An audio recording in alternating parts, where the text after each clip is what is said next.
Dear Papa Dudut, parati po akong nakikinig sa inyong programa. Ang ganda po kasi ng programa ninyo dahil nabibigyan ninyo ng pagkakataon ng ating mga kabarangay.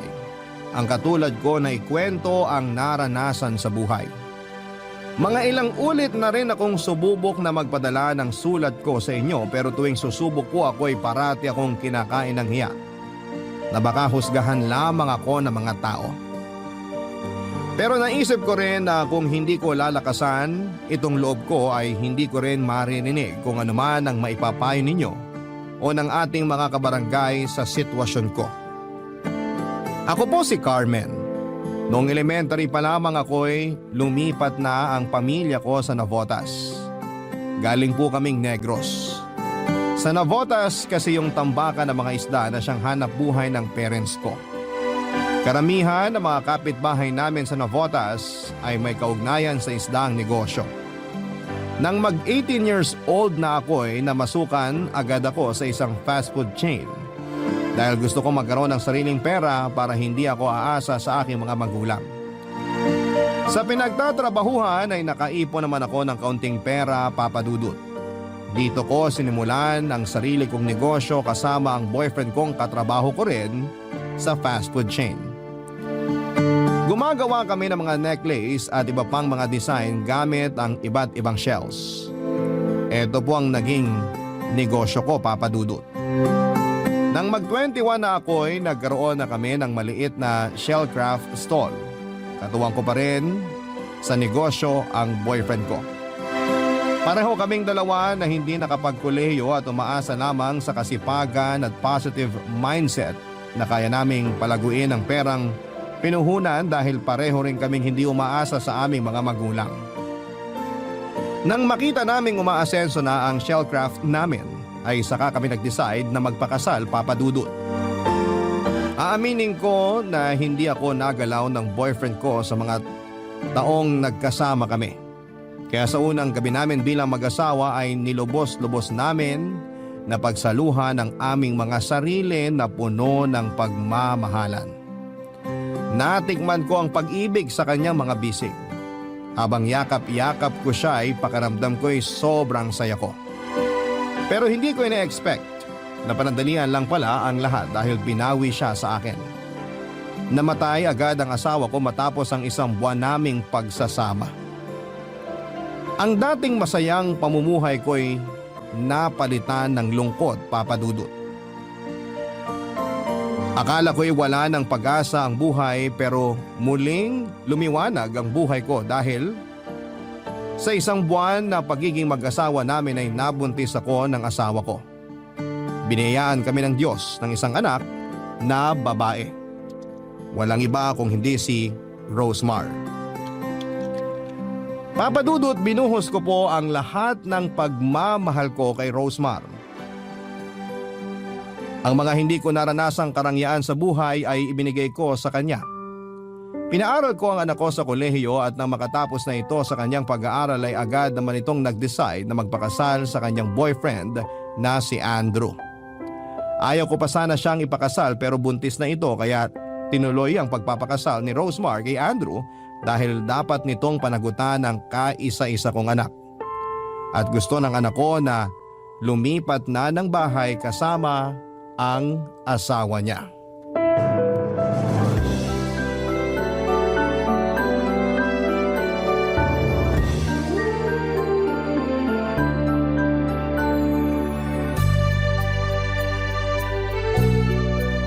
Ma, parang kailangan na naming lumipat ni Andrew ng bahay.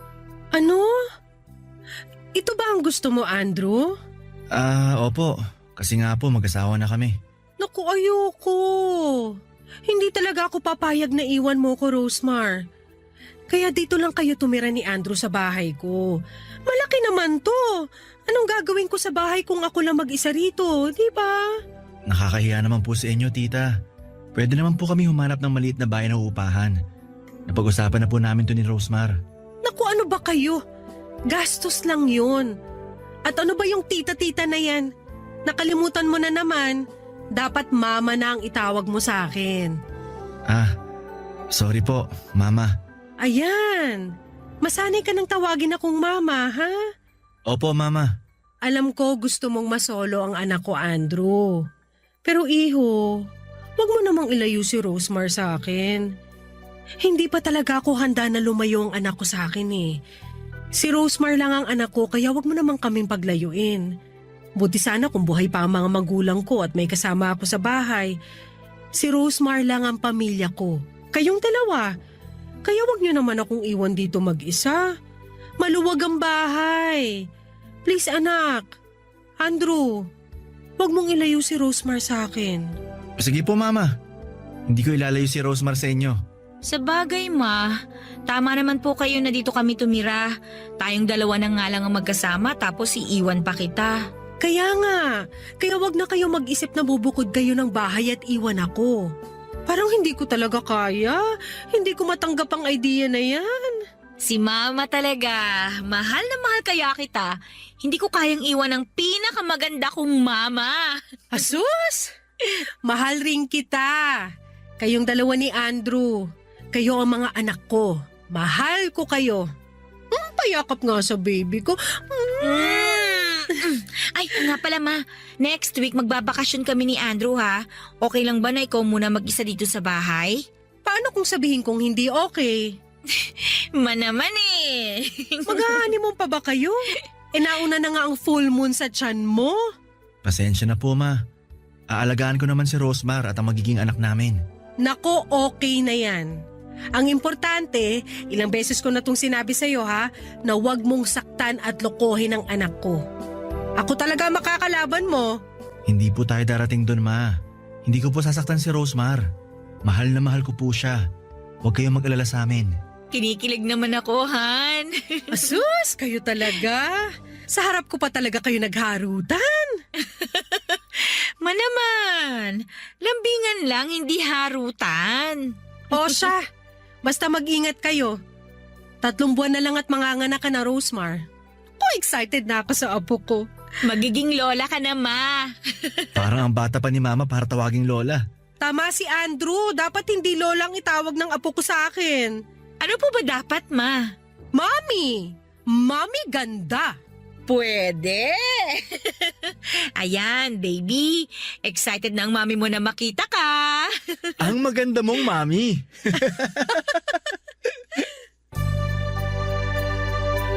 Marunong pumili ang anak kong si Rosemar ng lalaki kung pisikal lamang ang pag-uusapan, Papa Dudut. Matikas ang pangangatawan ni Andrew, maputi at matangkad. Matangos ang ilong at pwede nga siyang maging artista o model sa kanyang kagwapuhan. Makalaglag panty ang tindig, dala ng pagiging mistiso nito.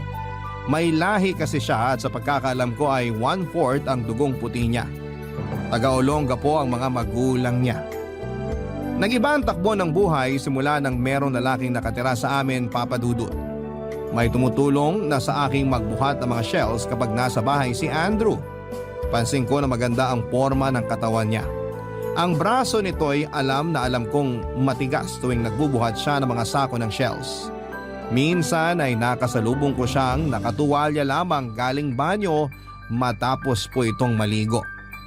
Parang akong teenager na ngayon lang nakakita ng magandang hubog ng katawan ng isang lalaki.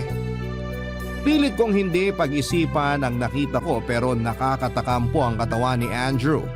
At mas lalo akong nawiwindang tuwing ngingiti siya sa akin. Sobrang sweet ni Andrew sa akin, Papa Dudut. Hindi ko may pagkakaila sa sarili ko na nagkaka-crush ako sa asawa ng anak ko. Kaya sobrang kaba ng dibdib ko ng isang araw ay kami lang dalawa sa bahay at nilapitan niya ako para kausapin tungkol sa mga bagay-bagay.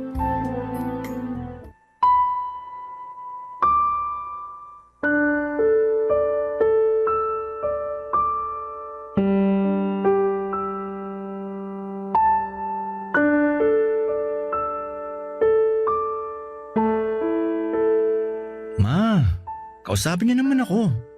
Iniiwasan niyo ba ako? Naku, bakit naman kita iiwasan? Busy lang ako, marami akong orders ngayon. Tulungan ko na po kayo. Naku, wag na, kaya ko na to. Magaan lang naman. Ako na ang bubuhat galing dito sa mesa. Ako na po, Ma. Andrew, please. Bitawan mo ang kamay ko.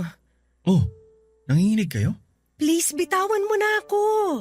Ma, alam kong matagal mo na akong tinitingnan. Ilang beses na kitang nahuli na tinititigan mo ko. Alam kong may lihim kang pagtingin sa akin. Ano ba yung pinagsasasabi mo? Tumigil ka nga. Alam kong tama ako. Gusto mo ko, Ma. Halata sa tingin mo. Hindi mo ba naririnig yung sarili mo? Irespeto mo naman ako bilang magulang ng asawa mo. Parang anak na kita. Walang makakaalam. Ikaw at ako lang. Lumayo ka nga, Andrew. Baka kung ano magawa ko sa'yo. Hindi ba tuwing naliligo ako, hinihintay mo na lumabas ako ng banyo para lang makita ang katawan ko? Ilang beses kitang nahuli. Ilang beses kong sinadya yun. Doon ko natumbok na tama ang hinala ko. Walang duda. Gusto mo nga ako. Hindi totoo yan. Malisyoso ka lang. Ma, sabi ko nga sa'yo, walang makakaalam. Andrew, isa na lang. Bitawan mo ko. Huwag ka na mag-deny, Ma. Alam kong tinatago mo lang yung nararamdaman mo sa akin dahil asawa ko ng anak mo. Andrew, please. Magiging sikreto natin to. Itatago natin. Promise yan. Walang makakaalam. Tigilan mo ko, Andrew. Ano ba? Andrew!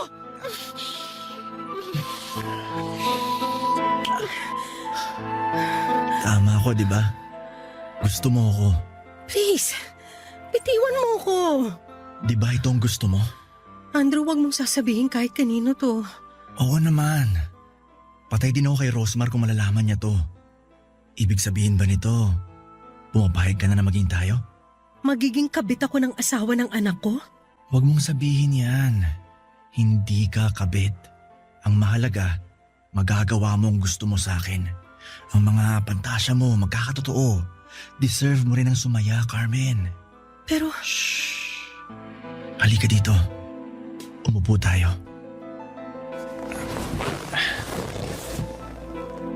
Alam mo ba, hindi lang ikaw nagpapantasya. Carmen, pinagpapantasyahan din kita na isang araw magkatabi tayo tulad nito. Na hinahawakan kita, hinahalikan. talaga ba? Oo, maniwala ka. Gusto kita, Carmen. Gustong gusto.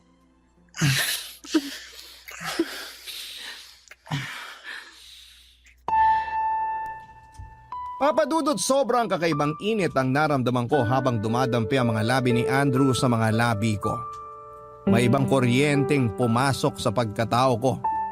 Ang kanyang mga braso na hinihimas ko at ang kanyang matipunong dibdib na bumamangga sa akin ay sobrang nagbibigay ng ibang init sa aking pagkatao. Sa aking pagkababae na matagal nang hindi nakayakap ng isang lalaki. Ginawa namin ang gawaing mag-asawa, Papa Dudut. Binigay ko ang sarili ko kay Andrew nang walang pag-aalinlangan dahil sa mga oras na yon ay uhaw na uhaw ako sa init na mga bisig ni Andrew.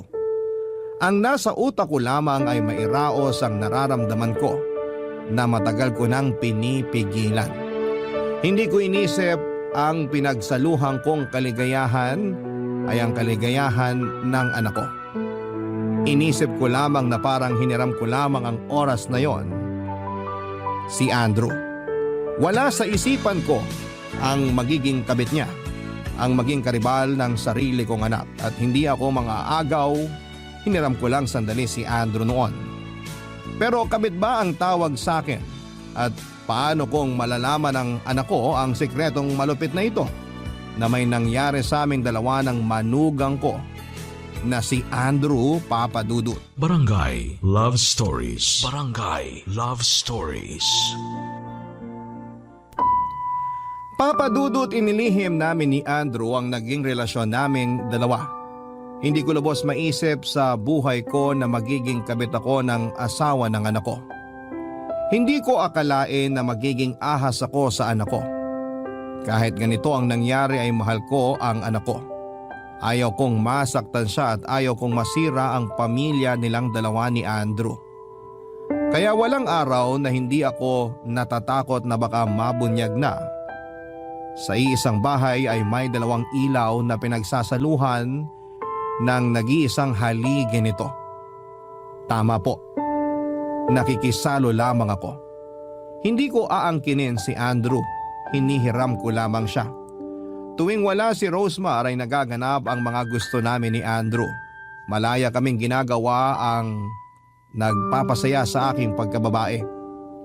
Umabot ako sa punto na parang parati kong hinihiling na sana'y parating wala ang anak ko para kaming dalawa lamang ni Andrew ang nasa bahay at mangyayari ang gusto naming mangyari na walang nakakaalam. Umabot ako sa ganon, Papa Dudut. Isang araw nang magsiping kaming dalawa ni Andrew ay muntik na kaming mahuli ni Rosemar. Dumating siya sa bahay eksaktong patapos na kami ng pinagsaluhang init sa sahig kasama ang mga shellcraft. Hindi ko pala nalakang pinto ng kwarto. Mabuti na lamang at madali lang maisuot ang duster ko at si Andrew ay agad niyang naisuot ang shorts niya. Akala ko talaga ay katapusan na namin at mahuhuli na ang ginagawa naming pagtataksil. Sobrang fresh pa sa memory ko kung gaano ako natakot sa mga oras na yon.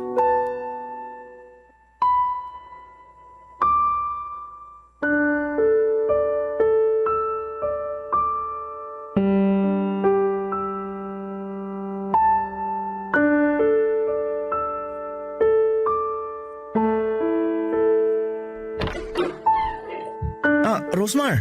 Han! Oh, bakit parang nakakita ka ng multo? Pawis na pawis ka. Mainit kasi. Sa bagay, mainit talaga ngayon. Ay, sobra. Pinagbuhat ko rin kasi siya ng mga sako ng mga shell para tuhugin na namin.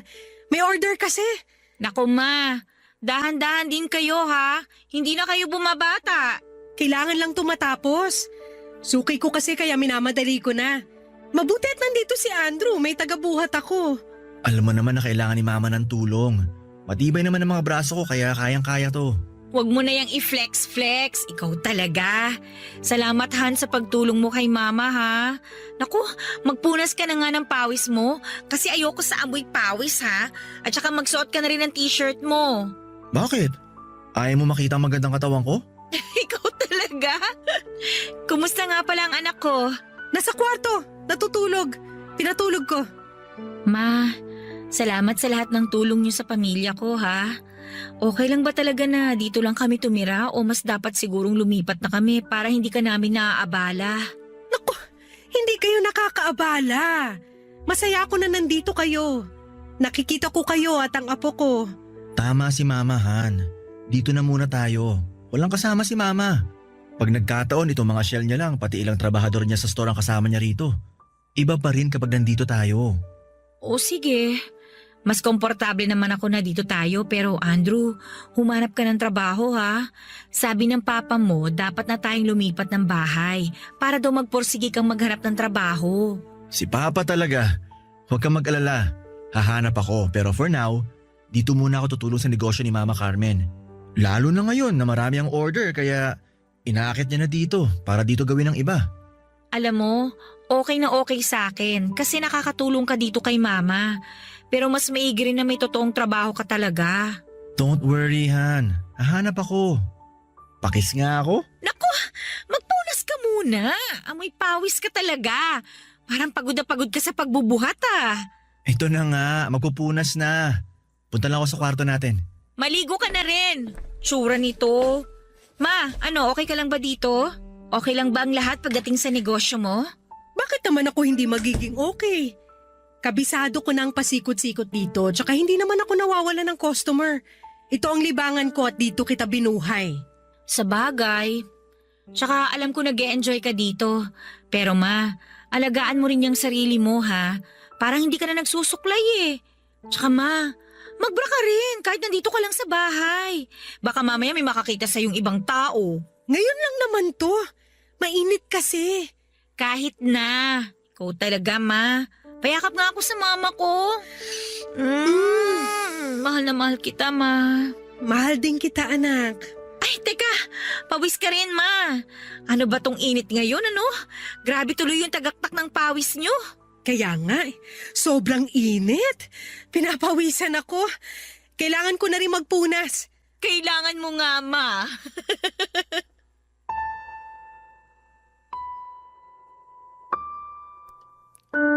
Sa oras na yon, Papa Dudut, ay sobrang kaba po ang nararamdaman ko. Paano kung nabuking kami at nakita ng anak ko ang ginawa naming kataksilan? Kaya naging wake-up call sa akin na muntikan kaming mabuking na dalawa ni Andrew. Kaya naisipan kong gusto ko nang tigilan ang anumang ugnayan naming dalawa ni Andrew. Baka dahil ilang beses ko lang na-enjoy ang pagsasama ng asawa ko noon sa kama, kaya naging ganito ang tingin ko sa pakikipagtalik kasama si Andrew.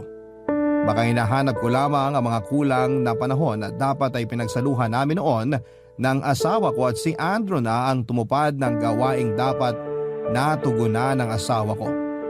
Kaso'y binawian siya ng buhay at 1 buwan ko lamang siyang nakapiling. Sobrang gulo ng isip ko dahil alam kong masama ang ginagawa ko. May parte sa buhay ko na gusto ko nang wakasan talaga ang namamagitan sa amin, pero may parte rin sa pagkatao ko na gusto kong ipagpatuloy ang kung anuman ang meron kaming dalawa ni Andrew. Mahirap po talaga ang pinagdadaanan ko, Papa Dudut. Kaya isang gabi naisip ko na pumunta sa isang bar para makahanap ng kahit sinong lalaki para mapatunayan na hindi pagmamahal ang nararamdaman ko kay Andrew, kundi tawag lamang ng laman. Pangangailangan lang ng katawan, ang pananabik lang sa init ng isang lalaki, kaya ako nagkagusto kay Andrew. Kaya noong nasa bar ako habang lasing ay namit ko ang kaedad kong si Domeng. At ang sumunod na nangyari ay nagising na lamang ako sa kama katabi siya. At iba na ang damit na suot ko.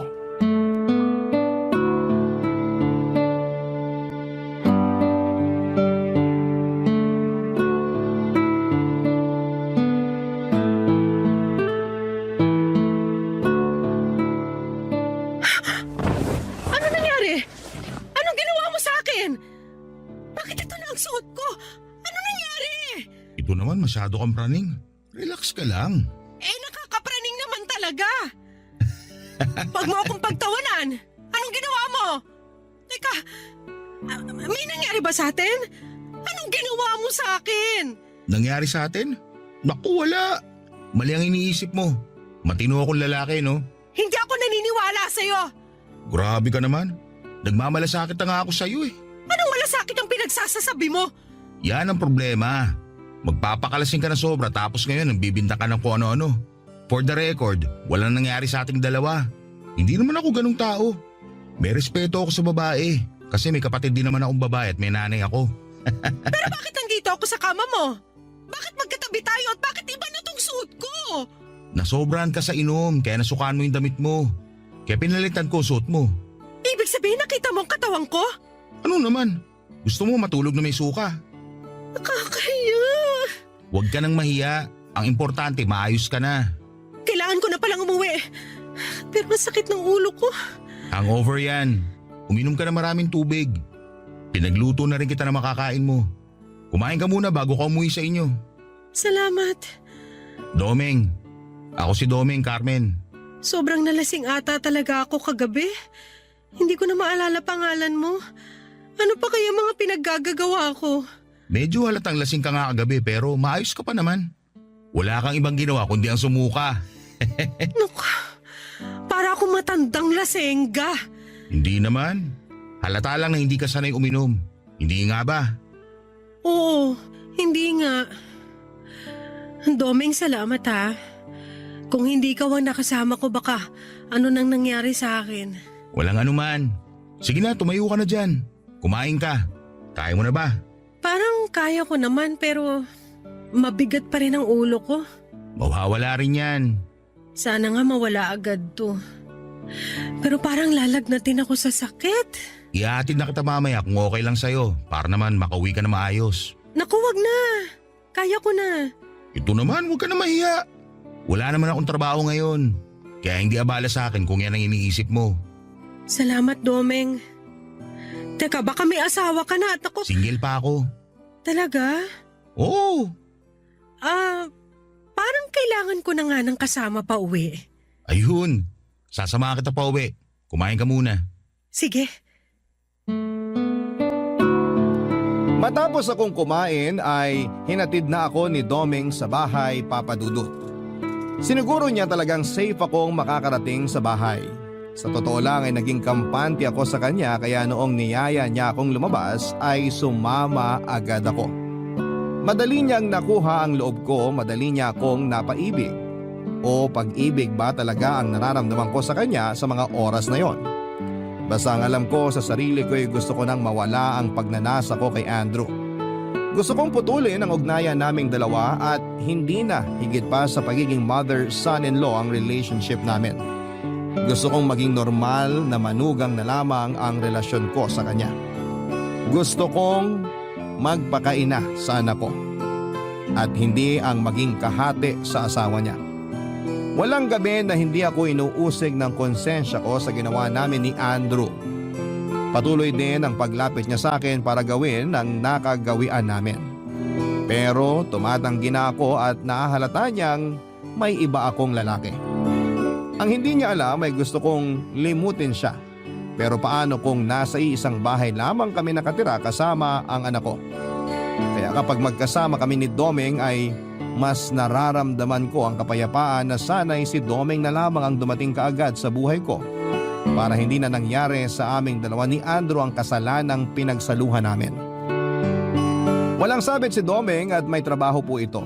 Hindi siya kagwapuhan, Papa Dudut, pero hindi naman sa lahat ng oras ay ang panlabas na anyo ang batayan kung mahal mo ang isang tao. Nasa puso ang pagmamahal. Ang tunay na pagmamahal ay yung wala kang nasasakta na ibang tao at hindi mo tinatago ito dahil kapag nabunyag ay tiyak na ikakasira talaga ng buhay mo. Barangay Love Stories. Barangay Love Stories. Matapos ang halos 3 buwan nang una kong makilala si Domeng ay naging kami ng dalawa kaagad, Papa Dudut.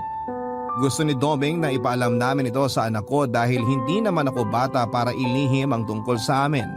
At pareho naman kaming walang sabit na dalawa. At dito ko na nga sinabi kay Domeng ang tungkol kay Andrew dahil gusto kong tapat ako sa kanya. At kung hindi niya matatanggap ang nakaraan ko ay hindi ko ipipilit ang sarili ko. Ang akala ko ay hihiwalayan niya ako, Papa Dudut, pero hindi. Mas minahal niya ako at hindi niya ako hinusgahan. Para sa kanya ay pinagtagpo kami ng tadhana para iligtas ako kay Andrew at maibaon sa limot ang sikretong ugnayan ko sa asawa ng anak ko. At matigil na ang hindi kanais-nais na ugnayan ko kay Andrew. Na dapat ay manatiling manugang lamang si Andrew sa buhay ko. Kaya hindi maiaalis na mainit ang ulo ni Domeng tuwing naiisip niya ang tungkol kay Andrew. Para sa kanya isang oportunista ito at tinitake advantage ang kahinaan at sitwasyon ko para makuha ang gusto nito.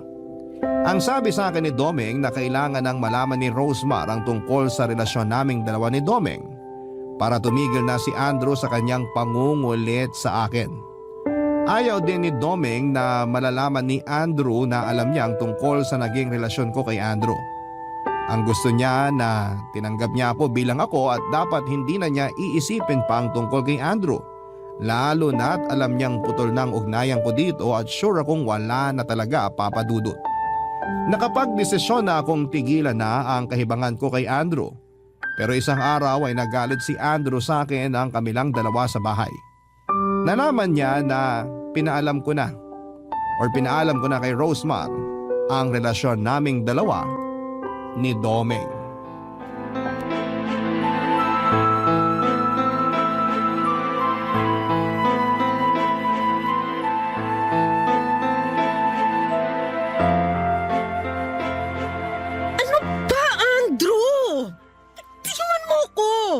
Anong ginagawa mo? Kaya ba ayaw mo na sa akin dahil dun sa matandang lalaking yun? Hindi siya matanda. Kaedad ko siya. At wala siyang sabit. Siya ang dapat kong patulan at hindi ikaw. Kaya tigilan mo na ako. Mahal ko si Domeng. Mahal ko siya kaya pwede ba tigilan mo na ako? Hindi ako naniniwalang mahal mo si Domeng. Gusto mo lang takasan ang relasyon natin. Ito ang tama. Walang tayo. Dapat sa simula pa lang alam mo na walang tayo. Carmen naman, alam kong masaya ka sa akin. Masaya ka sa ginagawa ko sa'yo. Andrew, tama na. Mahalin mo ang anak ko. Yan ang tama mong gawin. At ang mahalin ko si Domeng ang nararapat kong pagtuunan ng pansin. Kaya please lang tumigil ka na. Hindi pwede. pwede! Huwag mong putulin ang ugnayan natin. Pwede naman nating itago to eh. Ano? Itago? Hindi, Andrew. Hindi na tayo magtatago. Ayoko na kaya wala nang itatago. Pero gusto mo ako. Anong gusto mo? Magubad ako ngayon? Dito sa harapan mo? Wala namang tao ngayon, tulad ng dati. Pwede nating gawin ngayon. Hindi ba ito ang gusto mo? Huwag kang mag-alala. Paliligayahin kita. Tama na! Tumigil ka na! Anong ginagawa mo sa mama mo? May tinatanong lang ako kay Mama. Bitiwan mo siya! May tinatanong lang naman ako. Bakit? Sino ka ba? Ako si Domeng. Wala ka talaga respeto sa mama mo, no? Nire-respeto ko siya. Ganyan ba pag-respeto? Yung nasasaktan na si Carmen sa higpit ng pagkakahawak mo? Ganyan ba ang asta na isang manugang? O baka naman, hindi mo mapigil ang sarili mo? Ano pinagsasabi mo? Tigilan mo si Carmen! Domeng, huwag ka nang makialam. Hindi! O ikaw! Baka akala mo hindi ko alam na malaki ang atraso mo. Hindi ka dapat pamarisa dahil oportunista ka. Anong pinagmamalaki mo? Yung itsura mo?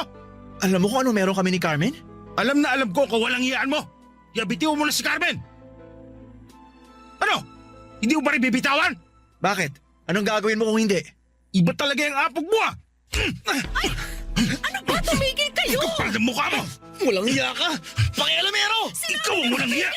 Wala kang respeto! Puro kayo pa yung nasa isip mo! Wala kang klase ka! Dapat sa'yo pinulubog! Doon na tayo sa loob ng kwarto ko. Andrew, umayos ka ah. Umayos ka bilang asawa ng anak ko. Umayos ka bilang tao dahil gusto ko na magpakatao. Hindi ako hayop. Sana ilagay mo yan sa utak mo. Mahalin mo ang anak ko. Yun ang dapat mong gawin. Halika na, Domeng. Ayusin mo yung pagbumukha mo ha! Domeng, tama na. Tigilan mo na yan.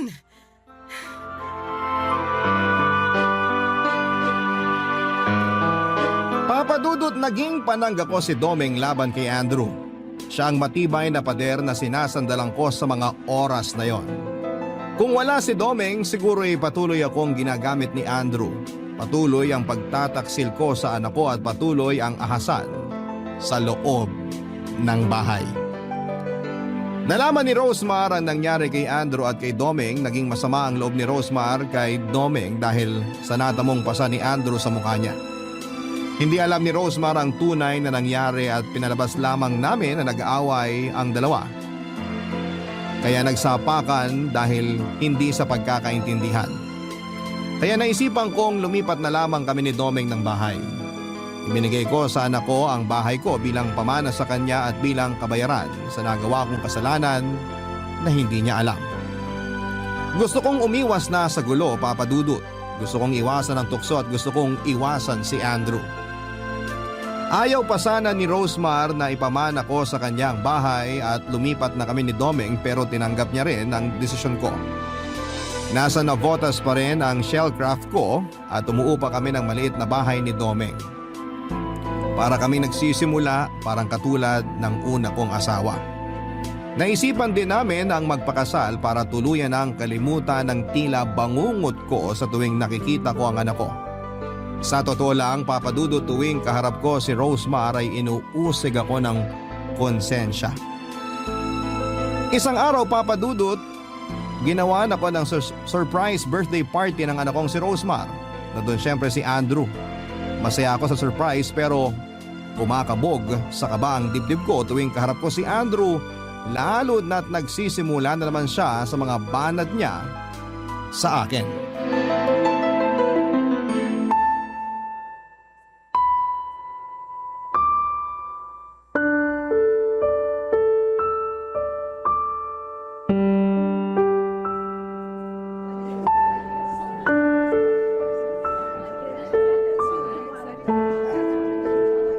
Carmen, Huwag kang magsimula, Andrew. alam kong gusto mo pa rin ako. Pwede pa rin natin gawin yung mga ginagawa natin. Sa totoo lang, miss na kita. Tumigil ka. Baka may makarinig sa'yo. Sige na, magkita tayo. Pwede tayo sa motel. Hindi mo ba talaga ako titigilan? Tama na yung mga panahon na yon. Malaking pagkakamali yon. Hindi dapat ako nagpadalos-dalos eh. Dapat igalang mo rin ako bilang nanay ng asawa mo. Ikaw naman? Binabastos lang naman kita pag gusto mong bastusin kita. Anong meron dito? Parang kanina ka pa kumukuha ng lechon, Andrew ah. Ako na, kukunan kita para matapos na. Carmen, hinahanap ka ni Rosemar. Asikasuhin mo na mga bisita mo. Sige, pupuntahan ko siya. Umayos kayong dalawa ah.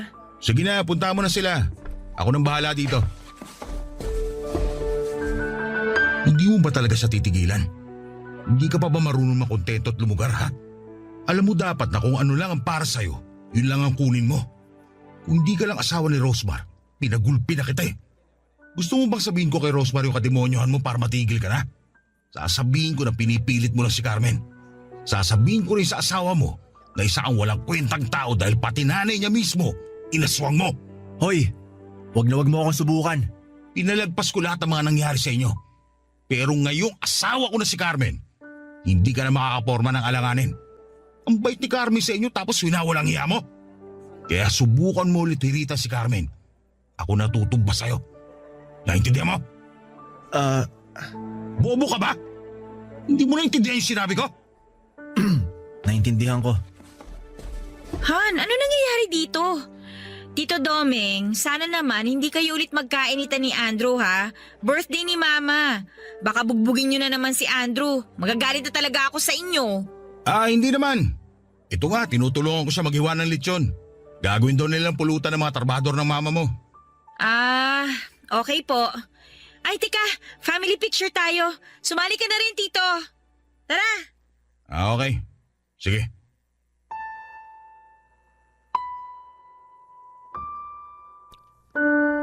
Simula noon, Papa Dudut, ay hindi na lumapit si Andrew sa akin. Iniiwasan na rin niya ako dahil parating nakabantay si Domeng sa akin dahil ayaw ng asawa ko na mas lalong lumalapa ang sitwasyon. Ilang beses na rin naming pinag-usapan ni Domeng kung sasabihin ba namin kay Rosemar ang katotohanan o hindi na dahil tapos na naman ang lahat at nakakatiyak na akong hindi na magkakamaling lapitan pa ako ni Andrew para alokin muli.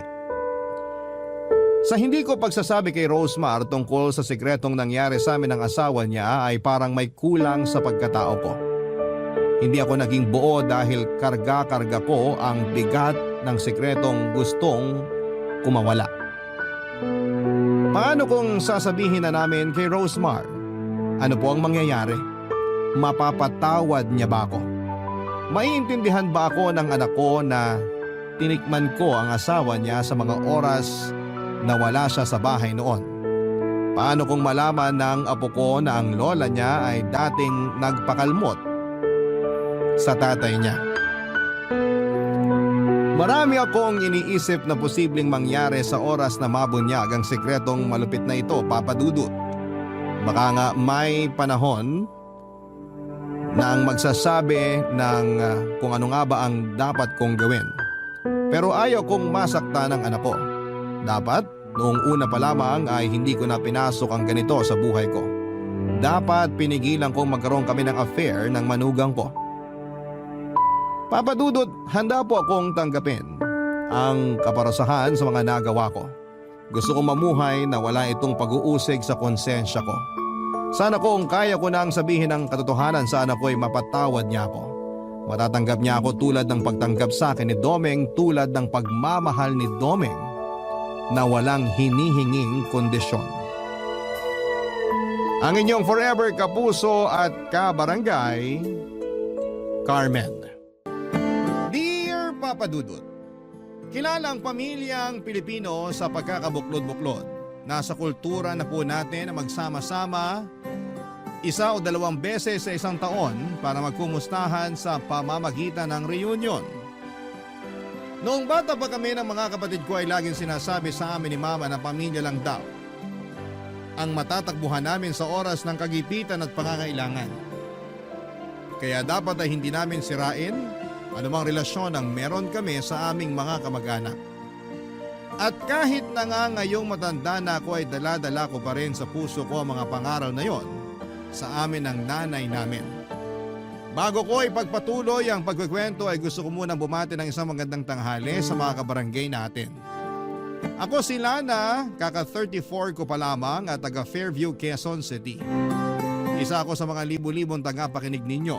Sa katunayan ay nahawaan ko na nga ang mister ko sa pagmamarathon ng mga istorya ninyo online.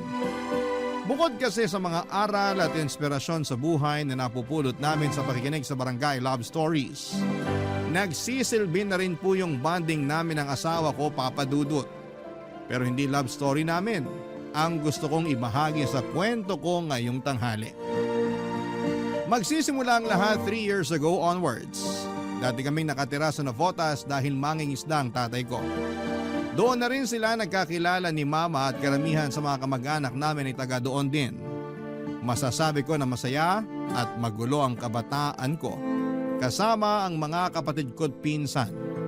Hindi po kami mayaman pero laging pinaghahandaan nila Mama at ng mga kapatid niya ang Pasko at bagong taon kung saan ay nagsasama-sama kami para kumain at magpalaro. Yon ang kaugaliang kinalakhan ko. Kaya inakala kong perpekto ang aming pamilya.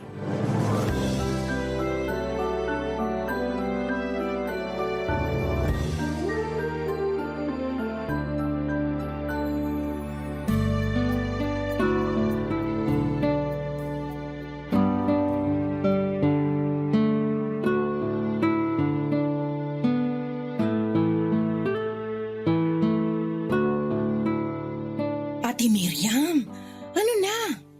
Ano na ba yon, Adora? Kailan mo planong pansinin yung nanliligaw sa'yo dun sa may water refilling station? Dinig ko, gustong-gusto ka raw nun. Tsaka, biyudo yun, kaya ayos na rin. Ano pa pinagsasasabi mo? Kilabutan ka nga. Bakit ako magpapaligaw ay may asawa akong tao? Santisi mong babaeng to? Ay, alam naman natin na hindi na magtatagal yung buhay ng asawa mo. Manahimik ka nga! Matakot ka nga sa Diyos! May takot ako sa Diyos, ano? Lagi nga ako nagsisimba tuwing linggo at nagro-rosaryo gabi-gabi. Kung totoo yung sinasabi mo, sana alam mo sa sarili mo na masama yung iniisip mo. Hindi porke may sakit ang asawa ko ganyan mo na tratuhin. Masyado ka namang ano. Ikaw lang naman inaalala ko. Ano nga ko inaalala mo? Siyempre, masarap kaya yung may kasama sa buhay lalo na pagtanda natin. Ako nga nakatatlo na eh. Madali kasi akong magsawa kaya pag ayoko na pinapalitan ko na. Ikaw yun! Magkaiba tayo. Mahal ko ang asawa ko. At kahit na ano mangyari, hindi ko siya ipagpapalit sa iba. Kaya ko naman ang sarili ko.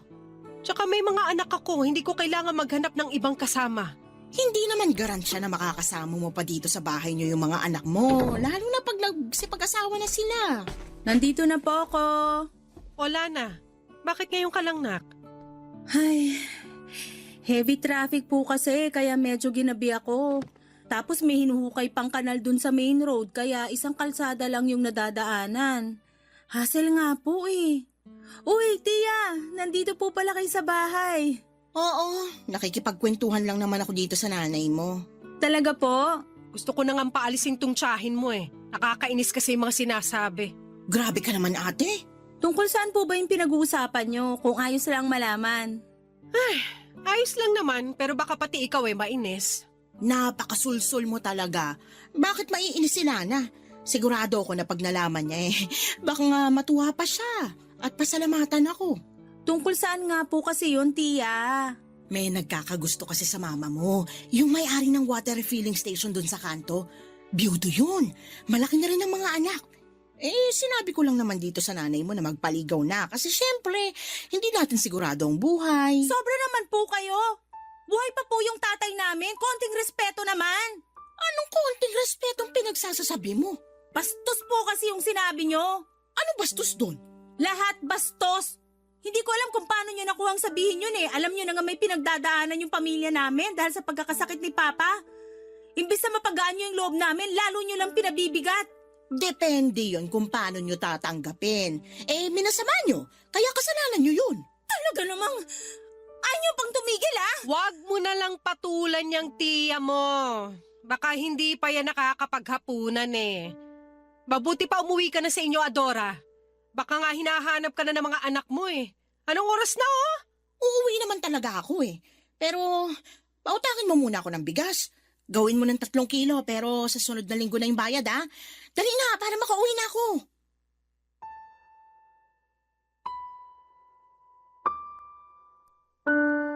Papadudot pangalawang kapatid ni Mama si Tia Adora.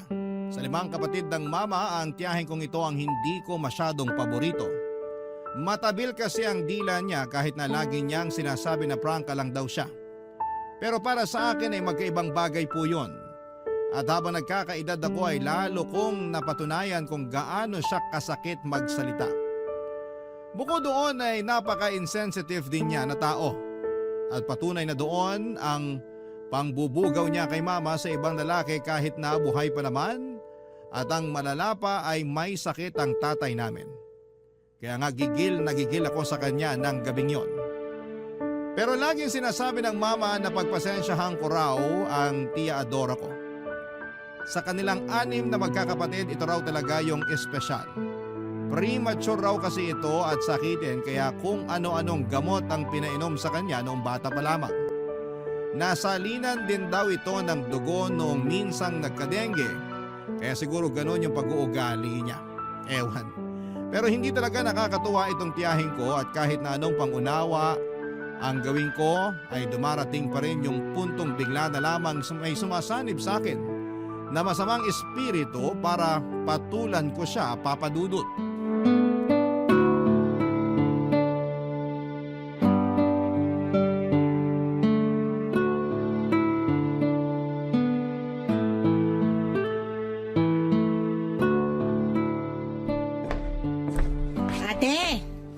Ate, nandiyan ka ba sa tindahan nyo? Ay, tiya, kayo pala. Wala po si Mama, namalengke po. Ganun ba?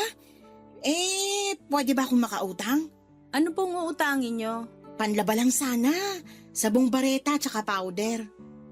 Samahan mo na rin ng sabong mabango, pampaligo tsaka shampoo at conditioner. Sige po, pero kailan nyo po planong bayaran? Grabe ka naman. Di ko pa nga nagagamit yung mga inutang ko. Tinatanong mo na kung kailan ko babayaran. Huwag nyo po sanang masamain. Siyempre, pinapaikot lang ni Mama yung puhunan ng tindahan. Babayaran ko naman kayo Masyado kong sigurista. Ilang beses nyo na po kasing sinabi yan, pero hanggang ngayon wala pa rin kayong inaabot na pambayad. Yung inutang nyong bigas, sabi nyo babayaran nyo sa susunod na linggo. Hanggang ngayon, wala pa rin. Tapos pumatong na lang yun sa mga utang nyo nung nakaraang buwan pa. Madadagdagan na naman po ngayon. Wala na pong space sa listahan nyo, Di isulat mo sa likod. Late-late na bagay pinoproblema mo. Huwag naman po kayong ganyang magsalita. Paano hindi ako magkakaganito? Akala mo ang laki-laki ng kasalanan ko sa inyo kamag-anak nyo naman ako. Kaya nga po pinagpapasensyahan namin kayo kapag delay yung bayad nyo kasi kamag-anak namin kayo. Ito na po yung mga kinuha nyo, Tia. Pinlastik ko na rin para di na po kayo mahirapang bitbitin. Ay, salamat naman. Buti naisip mo yan. Walang anuman po. Ingat po kayo. Sandali. Maalala ko lang. Parang malapit ka nang mag-birthday, di ba? Po? Opo. Sa susunod na buwan na yon. Buti pa kayo naalala nyo. Ako kasi nakalimutan ko na. Uy, syempre. Tanda ko lahat ng birthday ng mga pamangking ko, no? Okay po. Pero, ilang taong ka na ba sa birthday mo? 30? Hindi po. 32 na po ako noon.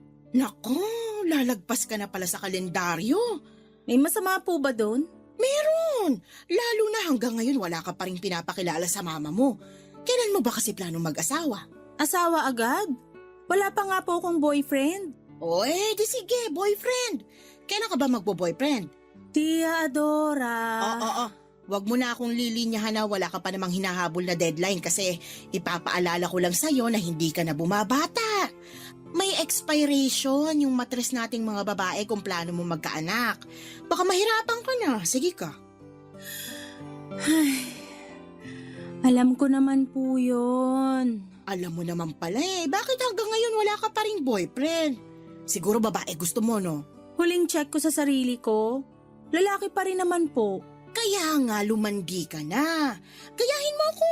Talo pa kita Ano pong gagayahin ko sa inyo? Yung mabilisan yung pagpapalit ng mga lalaki? Hay, sobra ka naman sa sinabi mo. Huwag niyo na po kasing problemahin yung tungkol sa pagkakaroon ko ng boyfriend. Darating din po tayo doon. Baka nga magulat na lang kayo kasi naunahan ko na kayo magpakasal. Ay, nakakainis ka naman Alis na nga ako rito bago pa masira ang araw ko. Sige po, ingat po uli kayo. Baka makatapa kayo ng jackpot, lalong masisira araw nyo. Papadudot, taon-taon na lang laging kinukumusta ni Tia Adora kung kailan ko planong mag-asawa. Yun bang parang may pa-countdown siya na malapit na raw lumagpas sa kalendaryo ang edad ko. Akala mo naman ay may makukuha kong premyo sakaling magka-boyfriend na ako o makapag-asawa tulad ng gusto niyang mangyari. Kahit na sanay na ako sa mga tanungan niyang ganon, Papadudot, ay hindi ko pa rin mapigilang ma-stress lalo na may pinagdadaanan ng pamilya namin dahil sa pagkakasakit ni Papa. Tapos ay sumasabay pa talaga siya. 5 ang mga anak ni Tia Adora, 25 anyos ang panganay at 8 taon naman yung bunso. May naging karelasyon siyang mga lalaki at nagkaanak sa mga ito, pero kapwa hindi nauwi sa kasalan. Bale sa una niyang kinasama, 3 ang naging anak niya at sa pangalawa naman ay 2. Hiwalay na rin naman siya doon at noong mga panahong yon ay meron na siyang boyfriend na mas bata sa kanya ng 15 taon. 43 years old na ang tiyahin ko at 28 naman na yung boyfriend niya. 3 taon lang ang tanda sa panganay niya. At lagi niyang binibida na talo pa raw niya ako dahil sa edad niyang yon ay may asim pa siya at ibubuga sa mga lalaki. Barangay Love Stories. Barangay Love Stories. Papadudot, hindi naman ako nakikipagkompetensya sa tiyahin ko.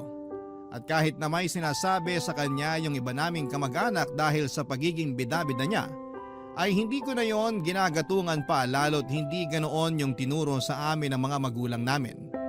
Kaya nga sa abot na makakaya ko ay pinapalagpas ko na, Papadudot, ang mga sinasabi ng tiya ko at pinagpapasa Diyos ko na lamang na sana'y magbago na siya. Mabilis na lumipas ang 2 linggo, pero hindi bumuti ang lagay ng tatay namin. Sa katunayan ay labas-masok na rin siya noon sa ospital at nagsimula lang yon sa ubo at lagnat na nauwi sa pulmonya. Noong huling beses na dinala namin siya sa ospital, ay huling beses na rin pala na makikita namin siyang buhay, Papadudot. Ang sakit mawala ng magulang pero inisip na lang namin na nakapagpahinga na siya sa piling ng Panginoon. Pinagtulungan naming magkakapatid ang burol at libing ng tatay namin. Kahit na malungkot ang aming pamilya ay nagpapasalamat pa rin kami sa Diyos. Dahil binigyan niya kami ng pagkakataon na makasama si Papa ng ilang taon bago niya ito bawiin sa amin. Kahit na iniwan na kami ng tatay namin, nanatiling matatag ang aming pamilya. Nangako kami ng mga kapatid ko sa isa't isa na hindi namin pababayaan ang mama namin. Pero lagi namang sinasabi ni mama na kaya niya ang sarili niya at ayos lang daw kung gusto na naming mag-asawa o bumukod. Malalaki na rin kasi kami at nasa tamang edad na rin. Tapos na rin kami sa pag-aaral, may pinagkakakitaan namang maliit na tindahan si mama. Pero pinangako ko sa sarili ko na habang wala pa akong asawa ay babantayan ko ang mama namin at aalagaan ko siya.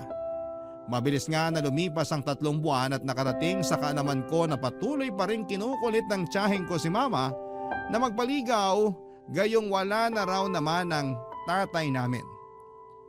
Grabe kung hindi ba naman talaga tinamaan ng lintik, Papadudot.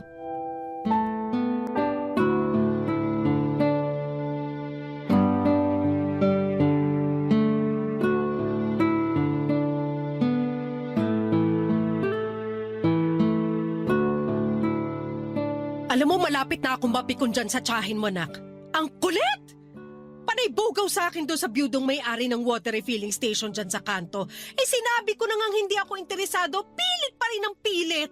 Bilib nga po ko sa inyo kasi hanggang ngayon hindi pa kayo napipikon kay Tia. Mapipikon pa lang, sabi nyo. Ang haba rin ng pasensya nyo eh. Oo naman, kasi iniisip ko pa yung mararamdaman niya. Kilala mo naman yung tiya mo, napakabalat sibuyas. Opo, pero siya nga hindi niya iniisip yung nararamdaman nyo. Kamamatay lang ni Papa pero gusto niya na agad na palitan nyo. Kahit nga nung may sakit pa lang ang papa nyo, Sabi na siya ng sabi tungkol sa bagay na yon. Sa susunod, sasabihin ko na talaga sa kanya na kung gusto niya, siya na lang yung magpaligaw doon. Total, sanay naman siya na maraming nagkakagusto sa kanya. Ay opo, proud pa nga siya na marami pa rin daw nagkakandara pa sa kanya kahit na may jowa na siya. Wala naman akong pakialam do kasi buhay niya yon. Ang akin lang sana, wag niya na akong idamay. Kahit na wala na ang papa niyo, hindi ko yun ipagpapalit sa iba. Kontento na ako na siya lang yung lalaking minahal at pinakasalan ko. Hindi ko na kailangan kumilala ng ibang lalaki, no? Sana maintindihan ni Tia na hindi lahat ng tao katulad niya. Yun bang hindi mapakali kung walang lalaki? Pero ako lang naman to. Matanda na rin kasi ako kaya ayoko na talagang pumasok sa panibagong relasyon na yan. Kaya lang ikaw, bata ka pa at hindi ka pa nai-in-love. Ang akin lang naman, may plano ka bang mag-asawa o mag-boyfriend man lang? Meron naman po. Yung totoo, may naliligaw po sa akin, Ma. Talaga? Isagutin mo na yan. Hala si Mama, oh. Naliligaw pa nga lang. Natuwa lang naman ako kasi ngayon mo lang sinabi na may nanliligaw sa'yo. Kaya nga sana wag mo nang patagalin, ha? Hindi na uso yung inaabot ng ilang buwan. Sagutin mo na agad para maipakilala mo na rin sa amin ng mga kapatid mo. Naku, matutuwa yung mga yun. Huwag po kayong mag-alala kasi feeling ko, siya na talaga. Matagal na rin kasi niya akong gusto. Ako lang yung nagtataboy sa kanya nung una. Talaga? Bakit mo naman siya tinataboy? Kasi naiinis ako sa pagiging mahangin niya. Pero habang unti-unti ko siyang nakikilala, nalaman ko na mabait naman pala talaga siya. Maginoo at magalang. Sigurado ako magugustuhan niyo rin siya sakaling ipakilala ko na siya sa inyo. Kung ganon, excited na ako. Basta balitaan mo ko sakaling sinagot mo na siya, ha? Magluluto ako ng masarap pag pumunta siya rito sa bahay natin. Sige po.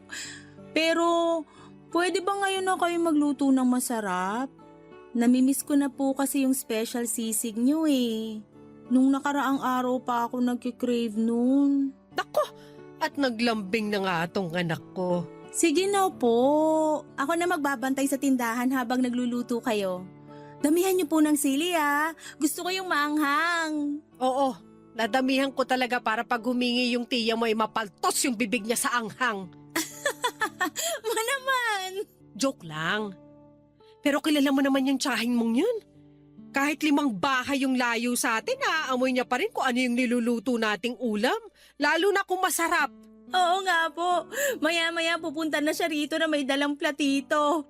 Oo, tapos masahol doon may panibago na naman siyang uutangin sa tindahan natin. Ay, nako! Si Adora talaga! Papa Dudut, tuwang-tuwa si Mama nang malaman niyang merong nanliligaw sa akin. Sa katunayan ay gusto na raw niyang sagutin ko yon para naman maipakilala ko na sa kanya. Sa totoo lang ay matagal na kami nag-uusap nitong katrabaho ko. Masugid ko na talaga siyang manliligaw pero hindi ko lang masyadong pinapansin. Akala ko ay mawawala na lang yung pagkagusto niya sa akin pero ako yung biglang nagkagusto sa kanya. Siguro'y ginayuman niya ako pero hindi naman ako nagrereklamo. Masarap naman talagang ma-in love kaya nga pagkalipas lang ng 2 linggo, Papa Dudut, ay binigay ko na sa kanya ang matamis kong oo. As usual ay nakarating sa buong angka namin na sa wakas ay may boyfriend na ako. At nung araw nga na dinala ko siya sa bahay para ipakilala kay Mama at sa mga kapatid ko abay biglang umiksena si Tia Dora. Nakala mo'y kung sinong nakapagtanong sa boyfriend ko.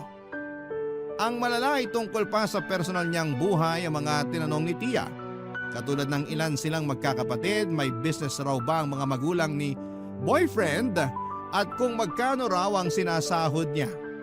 Katwiran ni Tia Adora ay concern lamang daw siya sa akin. Kung kaya ba niyang buhayin ang pamangkin niya kapag nagpakasal na kami. Nakakaloka. Hindi nagtagal ay na-engage kami ng boyfriend ko at nagpakasal na rin kami, Papa Dudut. Nang mga panahong yon ay may bahay na kami na binigay ng parents ng asawa ko sa kanya. Pero i-renovate pa lang namin kaya sa bahay muna kami tumira. kasama si mama lalo na noong nabuntis ako. Inabot din ng 1 taon ang renovation pero dahil cesarean ako ay pinili ko muna magstay sa bahay namin para maalagaan ni mama. Ang hirap din kasing kumilos kung ako lang mag-isa, lalo na at sariwa pa yung tahi ko. Pero nakaraos din naman ako at hindi nagtagal ay sumapit yung araw ng pagpapabinyag namin sa aming baby. Pero hindi ko akalain na pati yon ay guguluhin ni Tia Adora nang mag-imbita siya ng sandamakmak niyang mga kazumba sa binyag ng anak ko para makikain, Papa Dudut.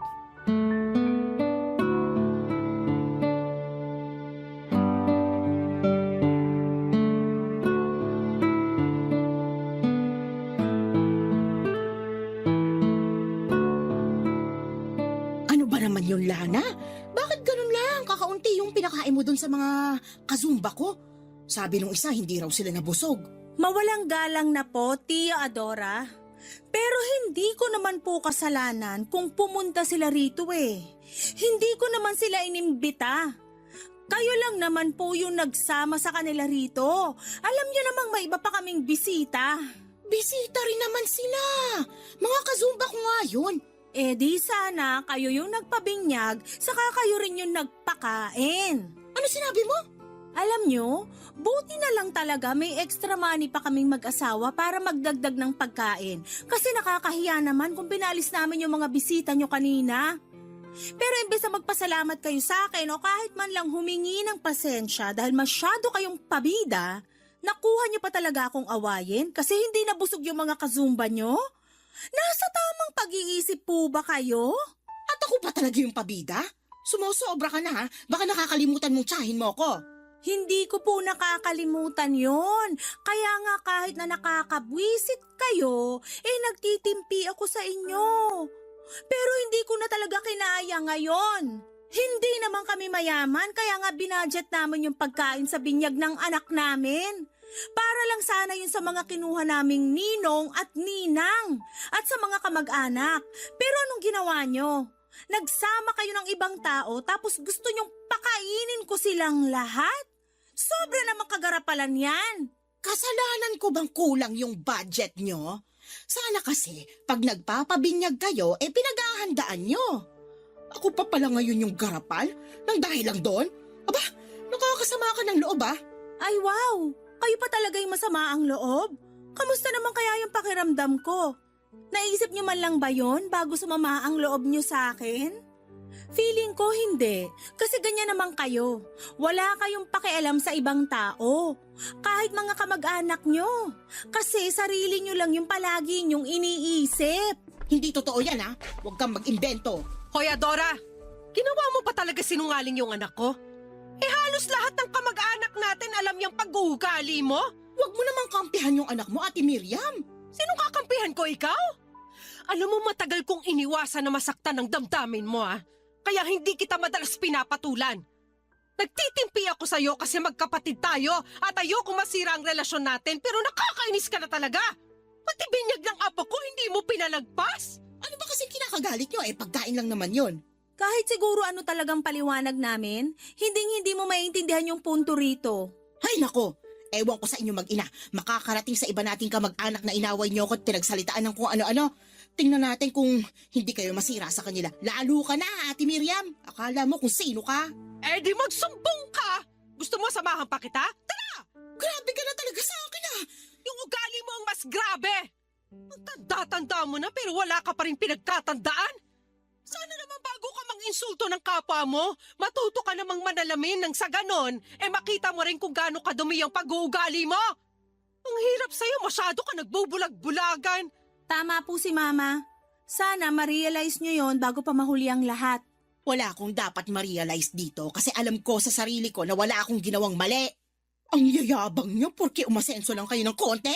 Tandaan nyo na laging binababa ng Diyos sa mga mapagmataas. Wala pong nagmamataas dito. Kung meron, baka kayo. Sumusobra ka na talaga, Lana.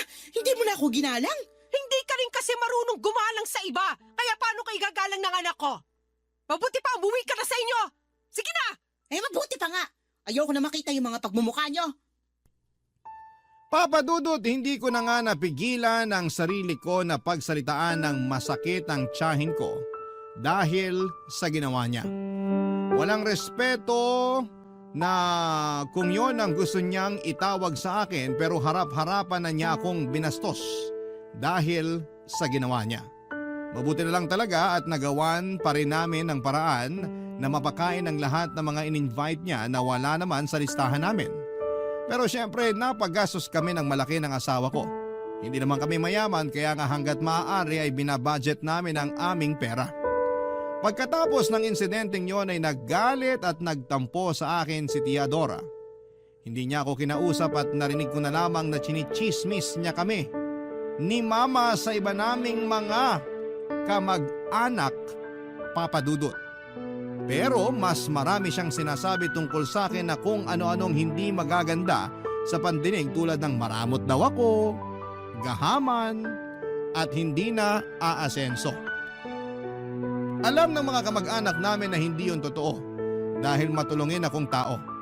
Pero sinabi ng mister ko na wala naman daw akong dapat na patunayan kasi alam din naman nila kung gaano kagarapal ang tiyahin namin.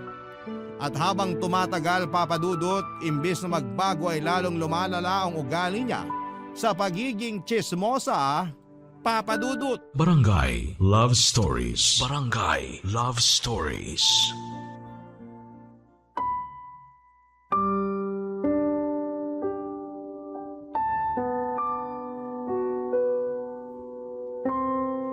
Papa Dudut, nag-decide na kaming lumipat sa bahay namin ang mister ko bago pa ako mapanot sa stress dahil kay Tia Adora.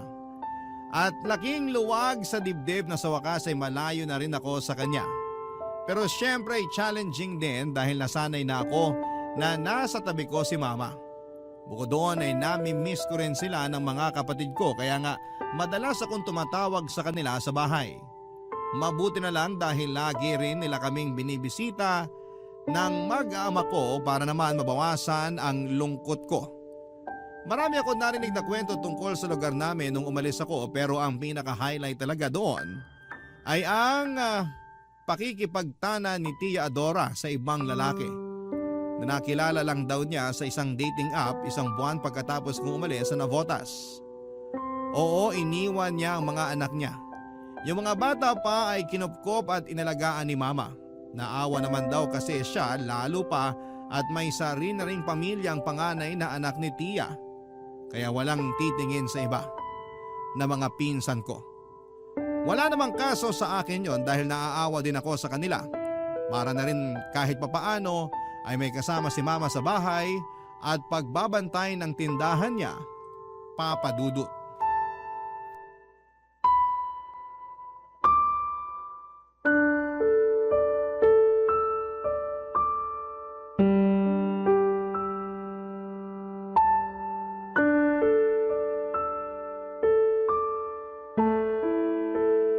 Nasaan na kaya si Tia Adora, no? Hindi na ba talaga siya uuwi?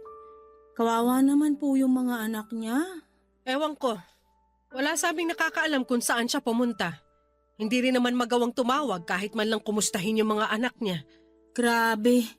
Hindi ko akalain na meron palang mga magulang na kayang abandonahin yung mga anak niya para lang sa isang lalaki. Kaya nga eh. Lahat kami ng iba mong tiyahin at tsuhin nagulat din. Ano pong sabi ng boyfriend ni Tia? Yun nga. Nalaman namin na hiniwalayan na niya pala. Kasi raw napansin niya nanlalalaki na. Bukod doon, ginagatasan lang daw siya at madalas awayan kapag wala siyang maibigay na pera. Kawawa rin. Pero buti na lang natauhan. Kasi bata pa naman yun. Baka makakilala pa siya ng mas matinong babae na pwede niyang pakasalan kesa dun sa tiyahin mo. Ay, si Tia po talaga yung may problema rito. Hindi siya mapakali pag wala siyang ibang lalaki. Kaya siguro lagi silang naghihiwalay ng mga kinakasama niya noon. Ay oo. Madalas yan silang nag-aaway noon. Matindi. Sa sobrang tindi, nagkabaranggayan pa sila. Lalo na yung tatay ng 3 niyang anak. Pinapatulan talaga nun si Adora. Hindi rin nagpapatalo pero sa huli sumuko rin sa ugali ng kapatid ko. Ako nga na ate niya sumusuko rin sa kanya. Pero dahil sa ginawa ni Tia, mga anak naman niya ang apektado. Kaya nga, sa sobrang awa ko dun sa mga magkakapatid, iniisip ko ng kupkupin. Tama lang naman po yung ginawa nyo kasi wala na rin namang titingin sa kanila. Oo nga, kasi yung panganay ni Adora may asawa at sarili na ring pamilya. Pero kinokontak naman po ba kayo? Oo, lagi nga kinukumusta yung mga kapatid niya. Sabi niya sa akin pupunta raw siya sa bahay sa susunod na linggo. Mag-iipon lang daw sila ng pamasahe. Bakit po? Saan na ba sila nakatira ngayon? Umuwi pala sila ng probinsya ng asawa niya, dun sa Bohol. Naku, ang layo na rin pala ng tirahan niya. Oo, pero lagi naman siya nakikipag-usap sa mga kapatid niya sa cellphone. Lalo na ngayon. Kahit siya hindi rin makapaniwala sa ginawa ng nanay nila eh. Sabi pa nga niya sa akin na baliw na raw si Adora. Pero sana ma-realize ni Tia na mas mahalaga pa rin ang mga anak niya kaysa dun sa bago niyang lalaki. Sana nga. Kaya lang dinig ko, mapera rin yung bago niya eh. Kaya siguro nakipagtanan siya ron. Matakot pa rin siya sa karma. Baka isang araw singilin na lang siya ng kapalaran dahil sa pag-abandona niya sa mga anak niya. Sana nga talaban ng konsensya yung tsahin mong yun para maisip niya pa rin yung tama. Kasi sabi mo nga baka makarma siya. Mas nakakatakot yun, nak. Opo, ma. Kaya nga po gusto ko magpasalamat sa inyo kasi kahit iniwan na tayo ni Papa, kami pa rin ang mga kapatid ko yung priority nyo. Oo naman. Kasi mga anak ko kayo at mahal na mahal ko kayo. Napapalitan at pwedeng iwanan ng mga lalaki. Pero ang mga anak, hindi. Alam na tatay niyo na ganun yung prinsipyo ko. Kaya siguro natakot siya magloko nung nabubuhay pa siya. Pero hindi naman manloloko ang papa niyo. Mahal na mahal ako nun at mahal na mahal ko rin siya. Mahal din po namin kayo, ma. Salamat po uli sa lahat-lahat. Lalo na sa pag-aalaga niyo sa akin ngayong may sarili na rin akong anak. Papa Dudut, hindi pa rin ako makapaniwala na may ganong klase ng ina. Yun bang kayang iwan ang mga anak para lang sumama sa ibang lalaki? Tuluyan na ngang nawala ang katiting na respeto ko kay Tia Adora dahil sa ginawa niya sa mga pinsan ko. Ang hirap lang kasi na lagi raw siyang hinahanap ng bunso niyang anak. Wala namang maisagot si mama kundi ang umalis at baka hindi na bumalik pa. Papadudot awang-awa ako sa pinsang kong yon dahil nakakatulugan na lang daw ang pag-iyak. Lumipas pa ang isang taon at hanggang sa sumapit itong 2024 around March nang makarating sa amin ang balita na may kamag-anak daw kaming nakakita kay Tia Adora na nasa Taytay Rizal at namamalimos na. Pero hindi raw nila nakausap dahil paglapit nila ay mabilis daw itong tumakbo papaalis. Nag-alala naman kami ni Mama nang malaman yon kaya kami na mismo ang pumunta noon at nagbaka sakali na makita namin siya. Pinagtanong-tanong namin ang kinakaroonan niya at makaraan nga ang isang buwan na paghahanap ay may nakapagturo naman kung saan siya matatagpuan. Dinala kami ng aming paghahanap sa isang maliit na paupahang kwarto sa bayan ng Angono. Doon namin natagpuan ang aming hinahanap.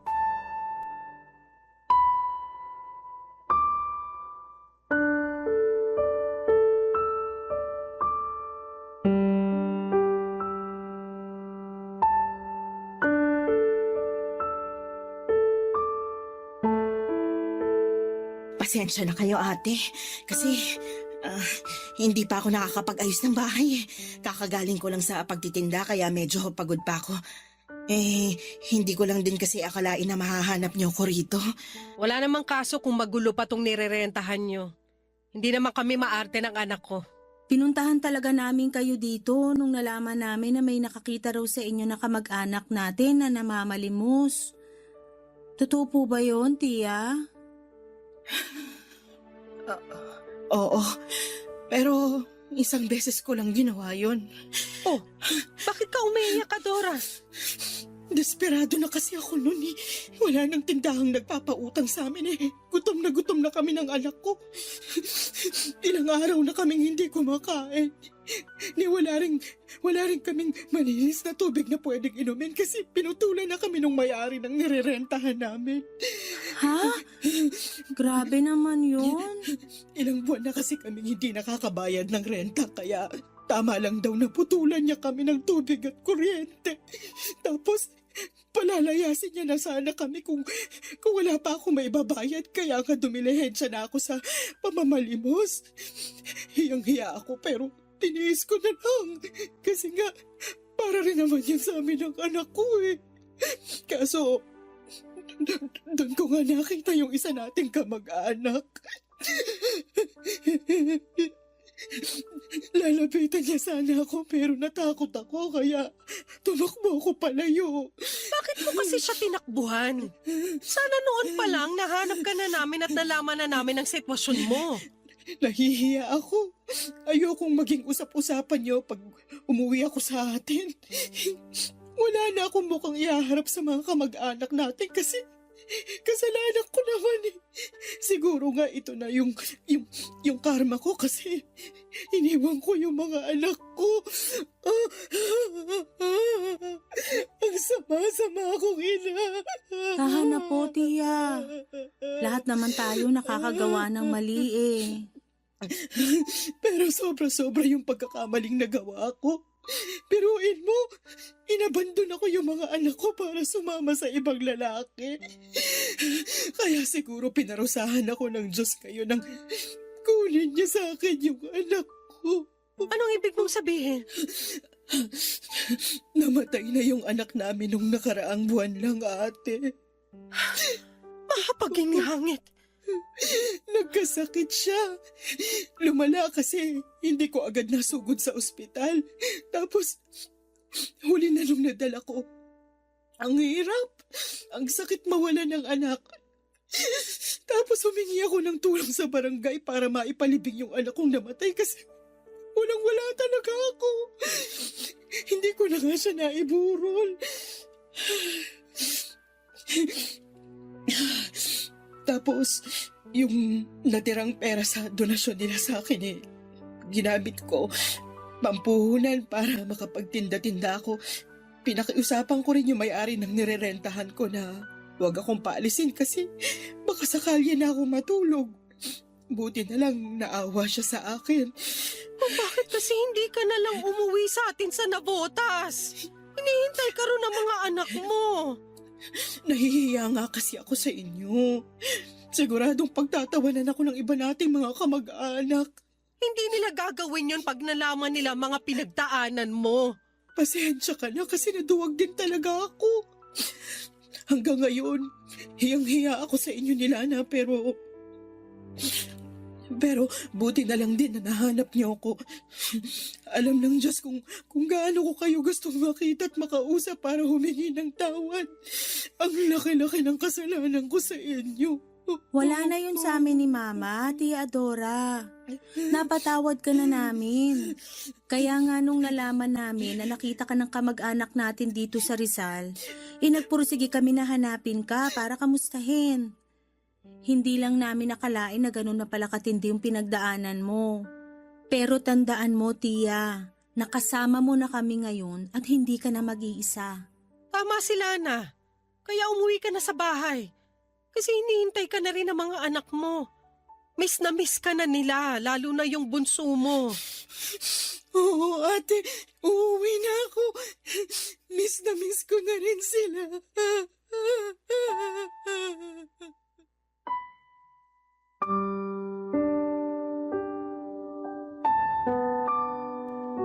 Papadudot awang-awa kami ni Mama sa mga sinapit ni Tia Dora. Ayon pa sa kanya ay naging malupit daw ang kinakasama niya noon. Noong nagtanan sila ay dinala siya nito sa Rizal, nagsama sila at nabuntis pero 3 buwan pa lamang ang tiyahin niya or tiyan niya nang magloko ito at iwanan na siya. Nalaman niyang nagsisinungaling lang pala ito sa kanya noong sabihin itong mapera ito kasi may negosyo. Masyado raw nasilaw sa pera sa Tia Dora kaya nagpauto siya rito at hindi na nakapag-isipan ng tama. Kaya nga noong karmahin siya at magkasunod-sunod ang kamalasan sa buhay niya ay pinagsisihan niya ng husto ang mga kasalanan niya.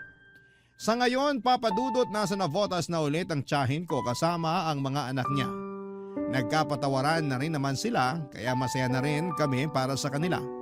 Tinulungan din siya ni Mama na makapagsimulang muli sa pamamagitan ng pagpapahiram ng puhunan para ipagpatuloy ang pagtitinda niya. Kaya nga meron na ring pinagkakakitaan si Tia Adora na siyang pantustos niya sa mga pangangailangan nila ng mga anak niya. Ang laki ng pagsisisi niya sa buhay dahil naging gahaman siya at garapal. Ilang beses niyang sinabi sa akin na gusto na niyang magbagong buhay at masaya ako kasi nakikita ko naman na sinusubukan niya talaga. Tulad ng sinabi ko ay napatawad ko na siya sa mga kasalanan niya sa amin. Sa huli, pamilya pa rin namin siya at pamilya ay laging nagtutulungan at hindi nagtatanim ng galit sa isa't isa. Hanggang dito na lamang po ang sulat ko, Papa Dudut, at sana'y kinapulutan po ito ng aral at inspirasyon ng mga kabarangay natin sakaling mapili po ninyong i-ere sa inyong istasyon. God bless sa Barangay Love Stories and more power sa inyong lahat. Lubos na gumagalang ang inyong forever kapuso at kabarangay, Lana.